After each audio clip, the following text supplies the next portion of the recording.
Hi everyone, I'm Jason with Level Up Investing, and in this channel I talk about topics like personal development, personal finance, and of course investing, things like stocks and real estate and businesses. So in this video I wanted to take a step back to the topic of personal finance, specifically the 5 key steps to take before even investing.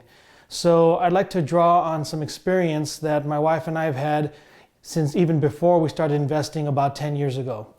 So if you're watching this video right now, chances are you are interested in some type of investing and you have some idea that it is probably the right thing to do, whether that's investing in your first house or investing in other real estate like rental properties or investing in the stock market.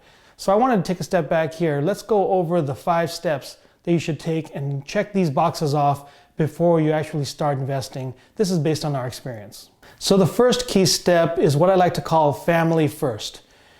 And this is very important because back when we were just about to start investing about 10 years ago, we had a lot of school debt. Well, I had a lot of school debt. And when we got married, we had to really look at our finances and decide what would be the first step.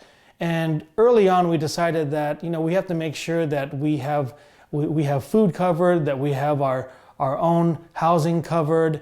At the time, I was renting, but we were planning on getting a house, and so we wanted to make sure our bases were covered first. So right now, at this stage with COVID-19, coronavirus, and the economic changes, the shutdowns, and the unemployment, this is a very important step for a lot of people to really take into account that you have to get these basics met before even thinking about investing. That's why I listed as number 1 as the first step. Family first, make sure you have the basics down and make sure you have those covered before you start investing. And for some of you out there that may have an extended family that you're taking care of, maybe your own parents, maybe your in-laws, your kids of course, or anyone else, you got to make sure that you're thinking about the entire group that you are responsible for and making sure those bases are covered before moving on to any of these other steps. So the second key step in preparing for investing is establish your personal financial statement. And what that means is you actually sit down with a pen and paper and you actually write out what is your income and what are your expenses per month, and then you extrapolate that to the whole year. So if you took a sheet of paper and you made 2 boxes, one on top of the other, the top box would be your income and the bottom would be your expenses. In business terms, this would be called an income statement, but you can call it a personal financial statement. And so what you would do is, for the income part, you would take every single income that you have, and if you have a spouse, you and your spouse. So if you are currently working and you have an income, you put that in there for the monthly, and your spouse, if you have a spouse, put your spouse's monthly income. If you happen to already own another piece of real estate and you have rent from that, if you own any stock, what kind of dividends you get. And so you could put that down as your monthly, your average monthly, and then extrapolate that to the whole year for 2019, for example, the most recent full year. So that would be your income for the entire year on the top box. On the bottom box is your expenses, and that really requires a little bit more work, I think. You would have to sit down and really look at all the different expenses that you incur every single month. And again, you extrapolate that, multiply that by 12 for the whole year. So things like your payments for your mortgage, if you have one, car payments, student loan payments, those are all your expenses, monthly expenses. Transportation expense, food, any other housing expenses, recreation, entertainment, clothing, all of those expenses, and I'm sure there's plenty of others you can think of, and Netflix. If you want to make sure you put all those down and write down next to them the amount that you spend every month on average, and then again you can extrapolate that to the whole year. What you take is you take the income from the top box, the total number, for the year. You subtract from that the expenses for the whole year, and that gives you your annual net operating income. It's a business term. Basically, it says your income minus your normal expenses. So another thing to consider is when you're thinking about your expenses, don't forget to throw in your tax expense there, because you want to make sure that a lot of people consider that the number one expense. So you want to make sure that's in there. Sometimes your tax, depending on if you're employed, is your tax already being withheld as part of your paycheck, and then it's already taken accounted for, or are you self-employed and you have to take into account tax on your own? So just make sure you have a line item for taxes on the expense column. That would be your personal financial statement or your personal income statement. And that is a good step before you start investing, to make sure that after you've hit all those points and gotten all your expenses taken care of, to know how much you actually have at the end of the day to invest, if that is your next step. So the third key step before investing is what I would consider the most important step, which is be realistic. And what I mean by that is that by now you've written out your personal financial statement, you've taken care of your basic needs for you and family, you've written out your financial statement, and from there you can tell on your expense column, first of all, you can tell that whether you're positive or negative by the end of the month or year. And even if you are positive, you want to take a look at the expense column and be realistic based on the expenses you have. Do you still have a lot of school debt payments you have to make?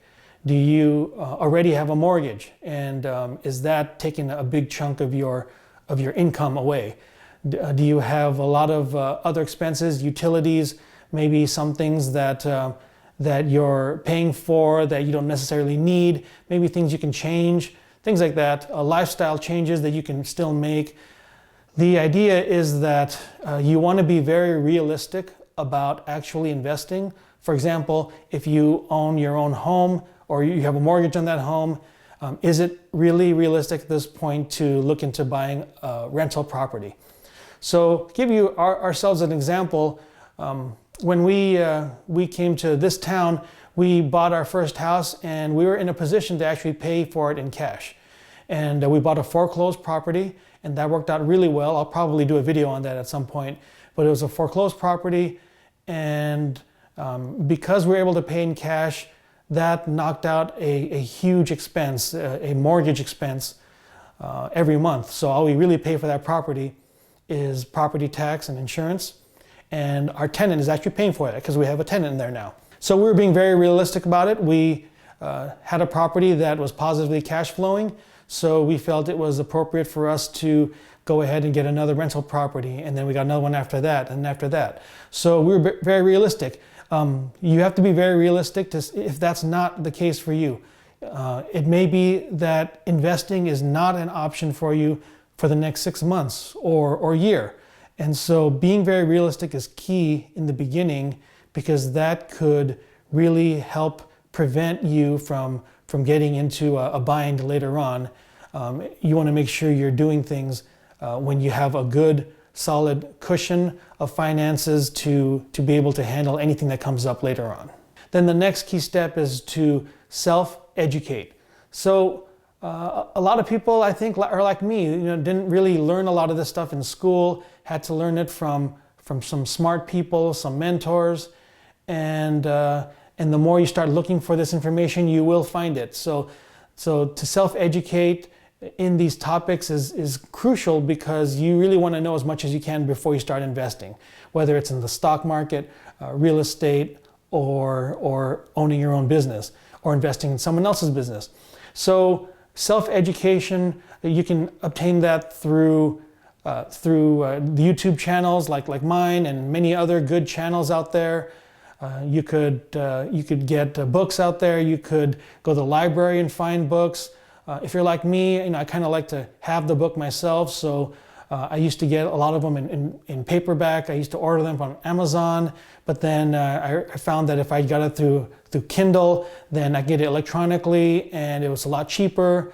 So and it also I could highlight the text in electronic form, and it's searchable. So I could have a bunch of books with me in my tablet instead of a whole stack of books. Anyway, that's just me. So if you're interested in looking at these types of investments, real estate, stock market, businesses, there's plenty of opportunities out there to learn, and you don't have to spend a lot of money. There are seminars out there, and I'm sure if you're watching YouTube, you'll see advertisements for them. Some of them are a free seminar, some of them are paid seminars. I've done both. The free seminars, you always want to keep your eyes and ears open to see what exactly are they going to be pitching at the end, because of course nothing's free, right? So anyway, self-education there's plenty out there, and it is very important to do that. In fact, while you're still preparing the first 3 steps, the self-education, even though I wrote as number 4, that of course can start all the way with number 1 concurrently. You can educate while you're establishing your finances, while you're improving them. If you don't feel like investing right now is the right time, you can still be learning about it so that when the time comes, you're prepared. So self-education is key in preparation before investing.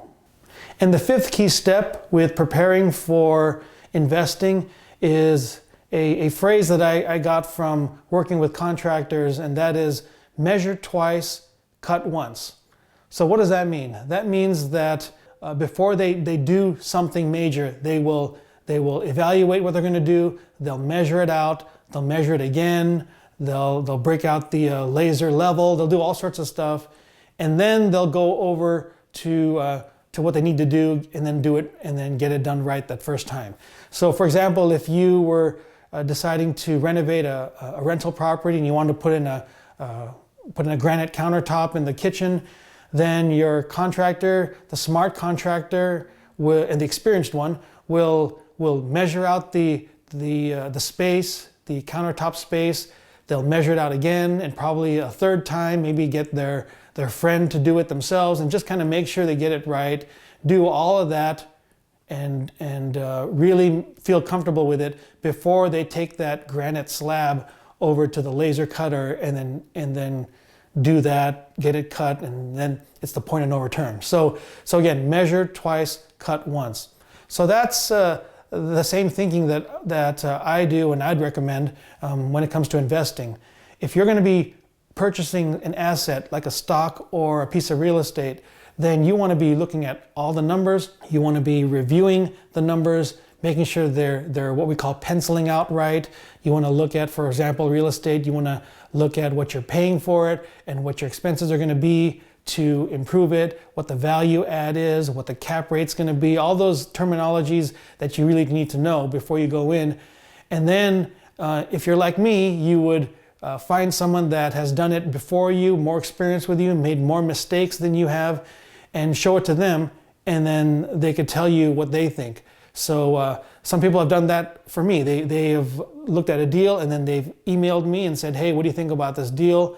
Would you go with it? And what do you think about my numbers? Do you think they're accurate? So that's the concept of measuring twice before you pull the trigger and buy the property or buy the stock. So you measure twice, you cut once. So I cannot stress that enough, that is so important. That goes along with the self-education, which is educating yourself with the use of people like mentors, people that you can ask questions for. That goes along the lines with this. When you're actually about to invest, you want to measure twice and cut once. And so that's the 5th key step to take before actually investing. So these are the 5 key steps that my wife and I took before we did major investing. And these steps guided us in terms of when not to invest versus when to invest. Sometimes not investing is just as important as investing. And then when we decided to invest, it also helped guide us as to how we were going to invest and into what vehicles, real estate, stocks, businesses. So I hope you enjoyed this content, and if so, definitely give me a like on the video, and if you haven't already, subscribe to the channel and hit the notification bell.